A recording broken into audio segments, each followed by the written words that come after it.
Guess who's back? Did you miss me? Well, I know I certainly missed our time together, but we're here now, and that's what matters. Now, moving forward, we will have a far more consistent release schedule with a new video every Wednesday. So sit back, relax, and let's get into the nature of the beast gaming.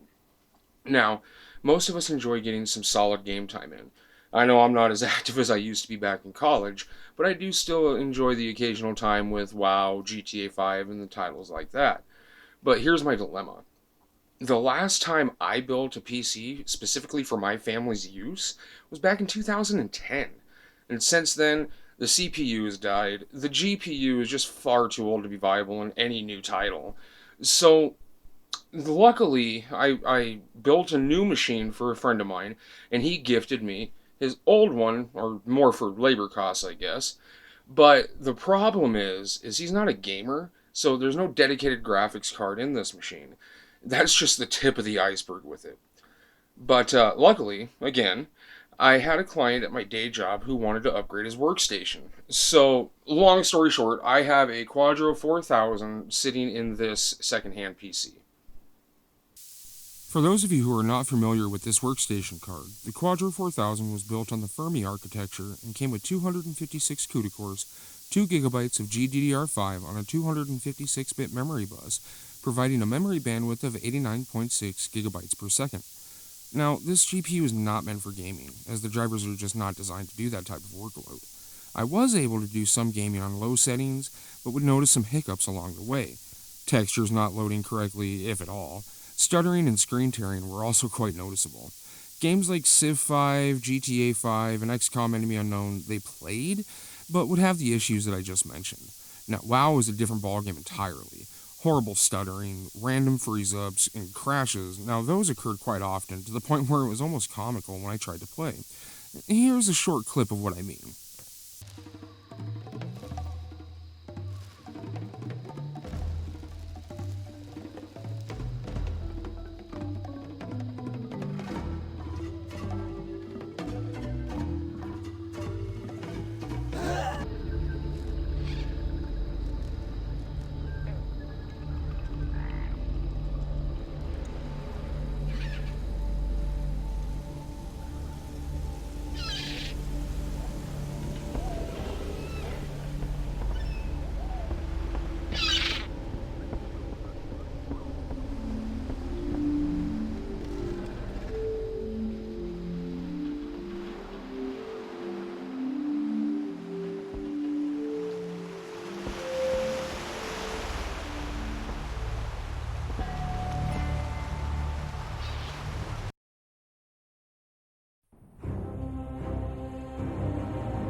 So as you can see, it likes to stutter and freeze up quite a bit, and that random disconnect at the end makes for some pretty interesting gaming sessions, I'll tell you what.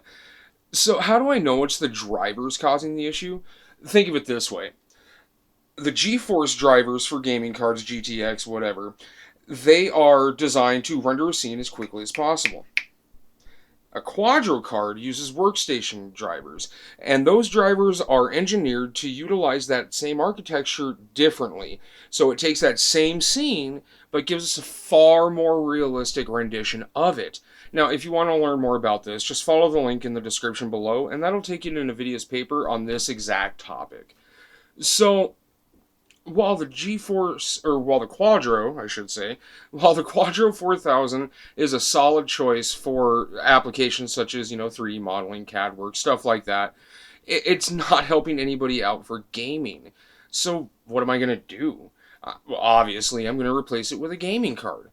But which one? Well, again, dilemma. I've had several GeForce cards in the past.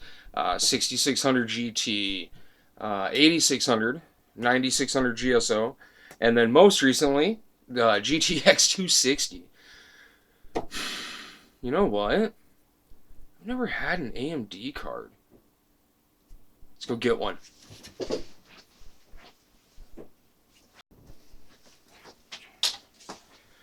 Alright, so like I said, I've never had an AMD or an ATI graphics card, but I know that their mid-range offerings competes with NVIDIA's, so I went that route. But what did I get? Now, don't be too shocked or anything, I don't have an exuberant budget, but it'll suit my needs nicely, so I'm happy with the purchase. So, what is it? It is the XFX Radeon RX 570 8 gig RS Black Edition. Now, I'm sure you guys have heard quite a bit about this card. If not this card, then certainly the GPU. But you know what? You haven't heard it from me, so we're going to have a little chat. The XFX Radeon RX 570 RS 8GB Black Edition comes packed with 2048 stream processors and 8GB of GDDR5 on a 256-bit memory bus, giving a total memory bandwidth of 249.2 GB per second. The GPU core is clocked at 1328 MHz out of the box, while the memory is clocked at 1750 MHz. This card features XFX TrueClock technology, allowing BIOS or hardware-controlled overclocking, XFX Dual BIOS, which they say is equipped for gaming and mining, as the mining BIOS is tuned for increased hash rates. XFX's cooler design does a nice job of cooling the GPU and the memory with a new unibody VRM heatsink that they state allows direct transfer to the primary cooling solution.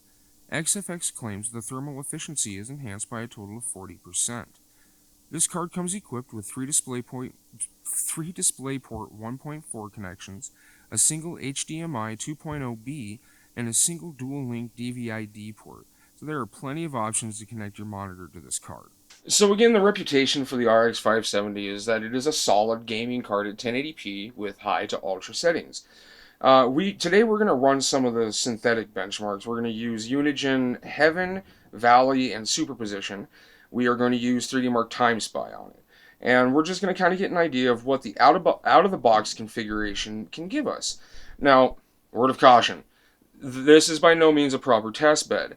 We're rocking an AMD A8 5600K clocked at 3.6 gigahertz, 16 gigs of DDR3, and that's clocked at 1333. It is housed on an MSI A78M E35 motherboard, and that is also, Windows is installed on a 750 gig Western Digital Caviar Green mechanical drive.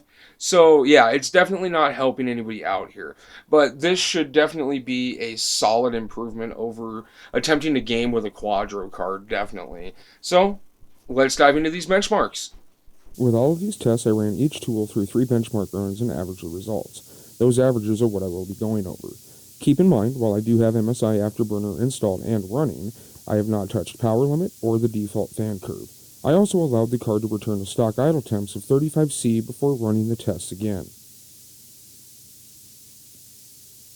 Starting with the Unigen Heaven benchmark using the Extreme preset and no customizations, we see that we are averaging 57.66 FPS with a minimum average frame rate of 16.6 and an average max of 108.4. With this test not running in 1080p, but instead at 1600 by 900 windowed mode, we are not seeing the entire picture as to what this card is capable of. Moving on to the Valley benchmark using the Extreme HD preset, we are getting a much better view of just how far we can push this particular card. Across the multiple runs of the Valley benchmark, we get an average frame rate of 40.63 FPS, while the average minimum sits at 14.26, and the max at just about 71.43. I feel this will be a better representation of what we should see in the real world for 1080p gaming using high or ultra settings. Superposition in its dataset will take a few moments to go over, so get comfy. Starting with the 1080p medium preset, we see some very nice numbers with the DirectX 11 API, averaging 50.86 FPS with average minimum of 39.49 and max at 65.02. So, with more modern titles at 1080p medium quality settings, this particular system should have a nice experience in most titles. Stepping up to the high preset sees our average drop by roughly 29%, now sitting at 36.31 with the minimum at 28.63 and the max at 43.08. Depending on the title, however, this is still a perfectly playable frame rate. Action RPGs should be just fine with a 36 FPS average. But where does that leave us at extreme? Well, it tanks. Bad.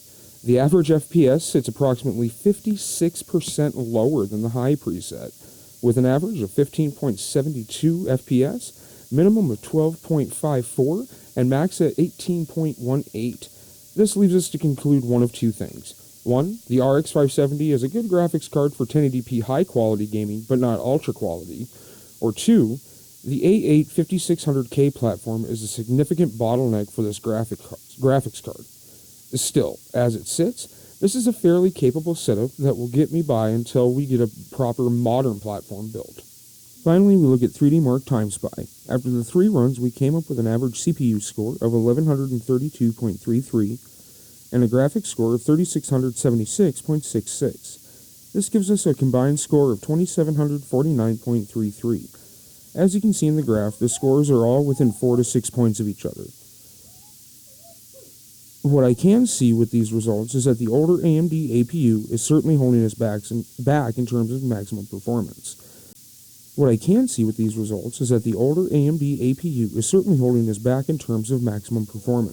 We will see how it holds up when we get into some actual gaming. So there you have it. That's the XFX Radeon RX 570 8GB RS Black Edition. Again, we saw some pretty decent numbers there, even if the CPU was kind of holding this sucker back a bit.